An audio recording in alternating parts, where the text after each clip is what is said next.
दोस्तों, जैसे कि आपने सुना होगा कि कुछ टाइम पहले बजाज ने वर्ल्ड की फर्स्ट सीएनजी बाइक को लॉन्च किया था।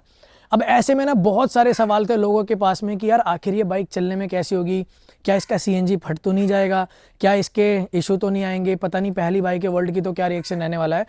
तो आज जिस बाइक का हम रिव्यू करने वाले हैं, थंबनेल एंड टाइटल देख के तो आपको समझ आ ही गया होगा। तो आज जो हम रिव्यू करने वाले हैं वो करने वाले हैं बजाज फ्रीडम सीएनजी। तो ये भाई वर्ल्ड की फर्स्ट सीएनजी बाइक है। एंड सबसे अच्छी बात, ये अभी तक मेरे को लगता है पूरे इंडिया के अंदर में सबसे ज़्यादा चली हुई बाइक है, 10,000 किलोमीटर। एंड देख सकते हो पूरी लोडिंग के साथ में है और जिसमें पूरा मतलब टूर के लिए बनी हुई है ये। So without wasting a time हम वीडियो को स्टार्ट करते हैं। So welcome back to the channel guys, this is Sameer Khan and you are watching Moto world.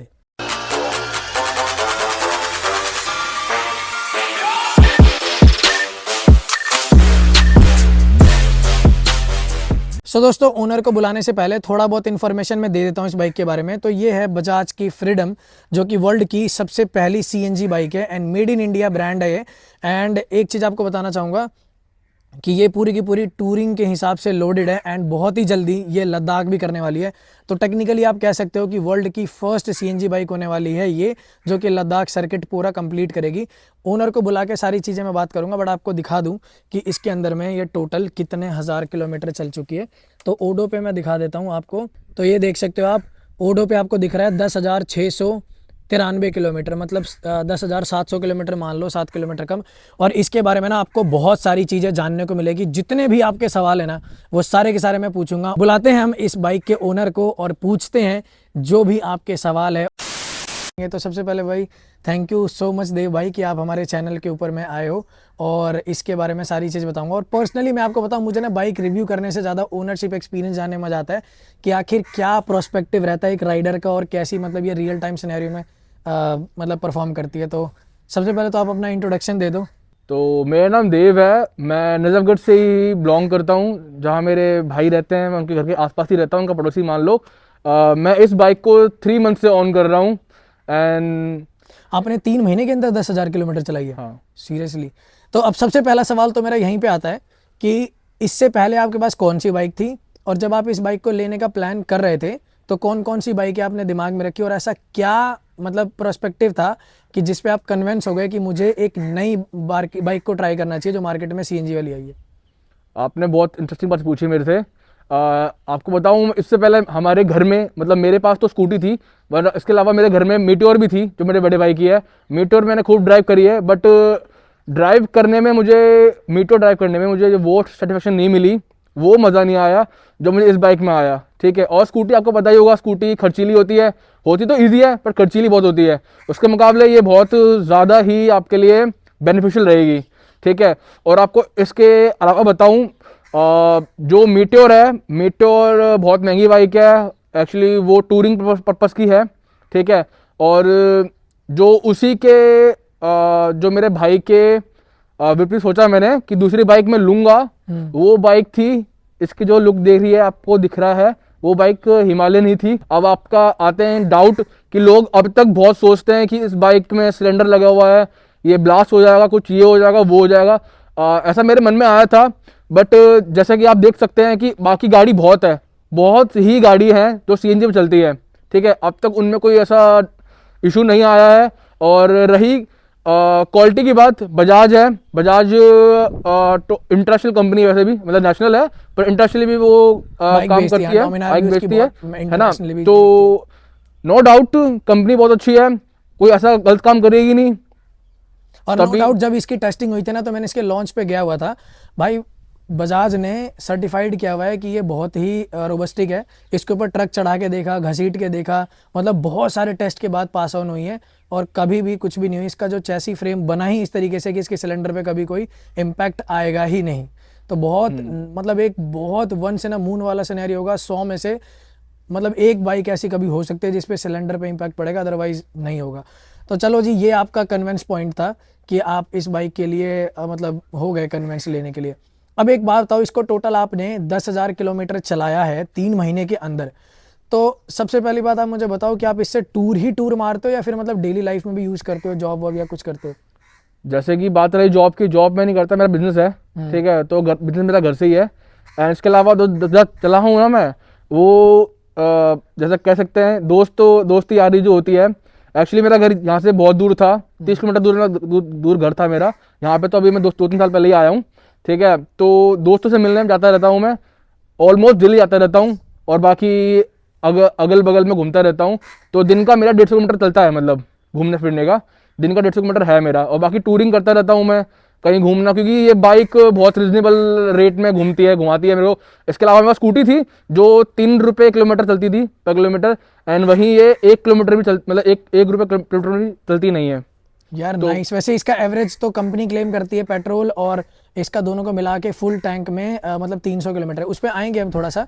But आप ये बताओ कि जब ये 10,000 किलोमीटर आपने चलाई तो क्या क्या मतलब आपको कभी ऐसा लगा कि यार इसमें ना कुछ ये इशू आ रहा है, कुछ दिक्कत आ रही है, कोई पार्ट रिप्लेसमेंट हुआ, और कितनी सर्विस इसकी हो चुकी है? वैसे 10,000 किलोमीटर चला ली मैंने, तो इसमें तो कोई ऐसा कोई बड़ा इशू नहीं आया, ठीक है। एक बात थी जो कंपनी बोलती है और सभी बोलते हैं, और ये जेन्युइन बात है, कि जो मेरी क्लच प्लेट खराब हुई थी, ठीक है, वो मेरे ड्राइविंग के बिहेवियर के ऊपर खराब हुई थी। एक्चुअली बात यह है कि मैं बाइकिंग थोड़ा नौ सीखा हूँ, और उसके अलावा मुझे बाइक का महंगी बाइकों का साउंड पसंद है, ठीक है। अगर मैं उसी तरीके से मतलब उस साउंड के लिए ही मैं इस बाइक का हाफ क्लच ज़्यादातर यूज़ करता हूँ, आवाज़ सुनने के लिए, बिकॉज इसकी आवाज़ का जो साइलेंसर है वो काफ़ी अच्छा है, काफ़ी अच्छी आवाज़ प्रोड्यूस करता है। तो मैं कभी कभार हाफ क्लच यूज़ करता था, तो जिस वजह से मेरी क्लच प्लेट ख़राब हो गई थी, ठीक है। वो तो जेन्युइन है, तो कोई दिक्कत नहीं है, वो इतना महंगा भी नहीं था। जिस तरीके से इस बाइक ने मेरे को सेविंग कराई है वो मेरे लिए इतना महंगा भी नहीं था। एंड उसके अलावा इसका ब्रेक जो था वो ब्रेक घिस गया था, तो क्योंकि 10,000 किलोमीटर घूम ली है, और मैं ज़्यादातर रियर बैक ही यूज़ करता हूँ। तो ये तो नॉर्मल है, वैसे वियर एंड टियर का पार्ट है, ये तो बेसिक है ना। अच्छा एक बात बताओ, इसका क्लच प्लेट कितने का आया था, क्या कॉस्ट किया था? क्लच प्लेट 1700 का था। 700 का 1700। अच्छा 1700 का था। अच्छा एक चीज बताओ, अभी जैसे मार्केट में बाइक बिल्कुल नहीं है, तो इसके पार्ट्स के लिए आपको भागा दौड़ी करनी पड़ी, वेट करना पड़ा, या इजी टू अवेलेबल था? अब जैसा भाई पूछ रहे हैं मेरे से, ऐसा मुझे कोई ऐसा कुछ भागना नहीं पड़ा, और ना ही मेरा कुछ टाइम लगा। मैंने जब मेरी क्लच खराब हुई थी, मेरा ब्लॉग अलग है, कि देख सकते हैं आप, मेरी क्लच खराब हुई थी 9,000 पे खराब हुई थी क्लच प्लेट मेरी, ठीक है। तो खराब होते ही मैं 2-3 दिन बाद चला गया था वहाँ पर सर्विस सेंटर। जाने के बाद उन्होंने सर्विसिंग के टाइम पर ही मेरी क्लच प्लेट सही ठीक कर दी थी, नई डाल दी थी। एंड उसमें मेरा टाइम लगा था मात्र 1 घंटा सर्विस होने में और क्लच प्लेट चेंज होने में। और इसकी सर्विस कॉस्ट कितनी की आती है और कितने किलोमीटर पे सर्विस होती है? इसकी सर्विस हर 5,000 किलोमीटर के बाद होती है। 5,000? हाँ यार नाइस, काफी ज्यादा इंटरवल अच्छा है, वो बहुत अच्छा है।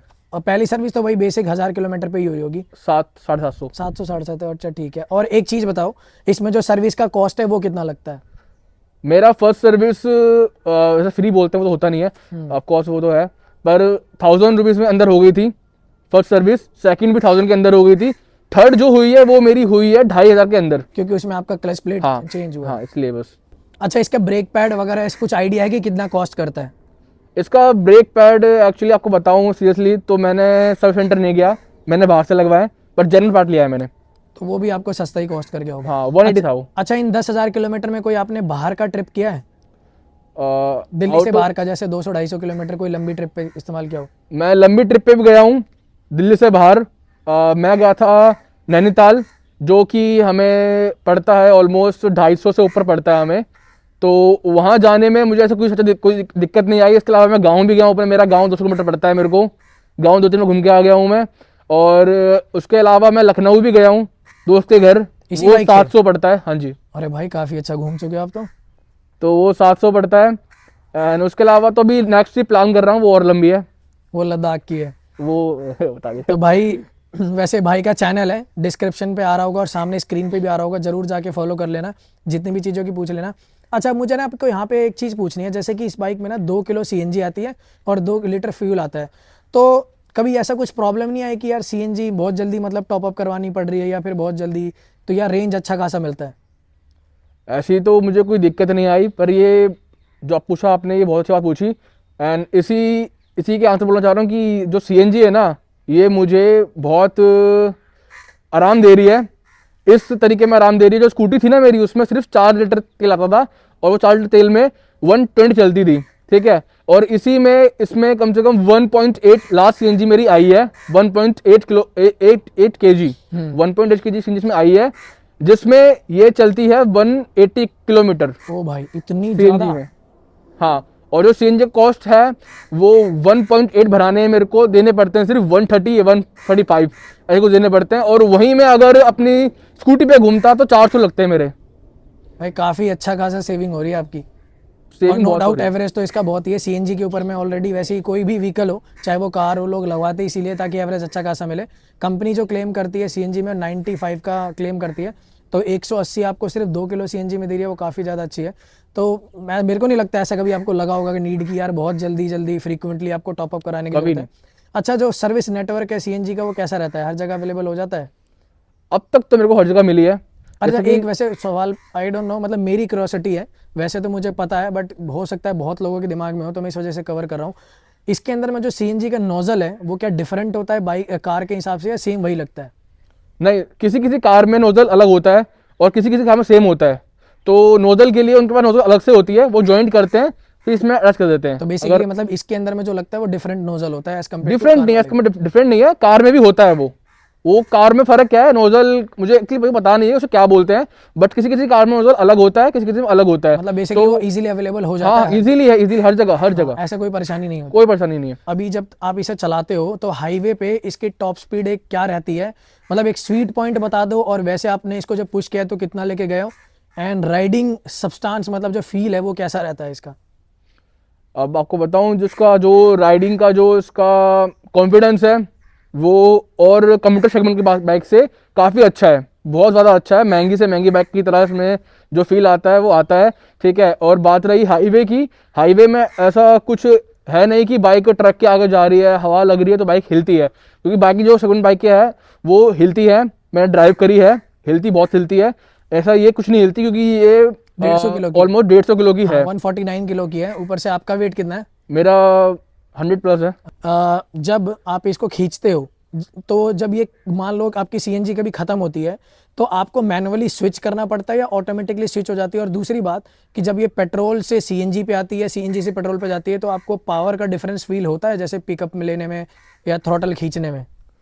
हाँ, अब जो इसका जो चलते बाइक में मैं जब स्क्रीन खत्म होती है ना तो स्विच हमें करना पड़ता है, खुद से अपने हाथ से स्विच करना पड़ता है।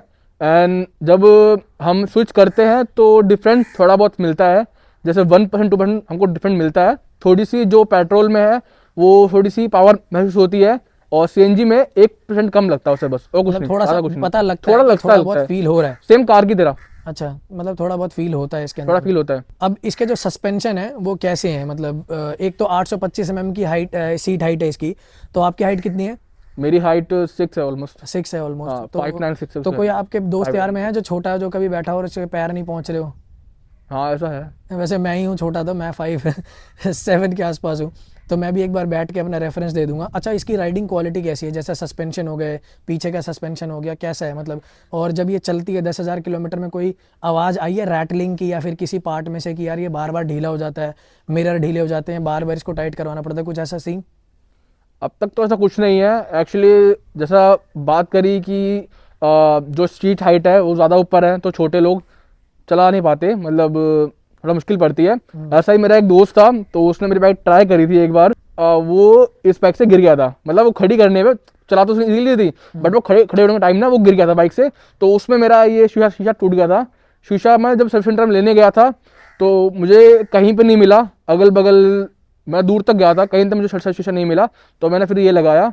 तो उसकी मतलब थोड़ा बहुत दिक्कत तो है कि कुछ कुछ पार्ट्स सर्विस सेंटर पे अवेलेबल नहीं है अभी, वो दिक्कत है। वो चीज़ और तो बात रही सस्पेंशन की, तो ऐसा मुझे कहीं दिक्कत नहीं मिली कि ज़्यादा मुझे गड्ढे फील हो रहे हैं, ज़्यादा ये फील हो रहा है, वो फील हो रहा है। एक्चुअली बाकी बाइकों के कंपेयर के आपको बताऊं तो इसका सस्पेंशन बहुत अच्छा है, और जितनी हाइट ऊंची है, मतलब आपको मतलब मोनोशॉक सस्पेंशन आपको मिल रहा है, तो वो बहुत अच्छी, बहुत बड़ी बात है कि वो, क्योंकि वो महंगी बाइकों में होता है और वो आपको इस बाइक में मिल रहा है, तो नो डाउट यार इसके अंदर में जो क्वालिटी है ना वो बहुत अच्छी इस्तेमाल की हुई है। अच्छा, इन 10,000 किलोमीटर में जैसे अपना एरिया में ना थोड़ा खारा पानी वाला सिस्टम है, तो कहीं से कोई जंग वंग लगी है कि कोई पार्ट्स में जंग लग गया हो या फिर ऐसा कुछ, या पेंट क्वालिटी अच्छी है?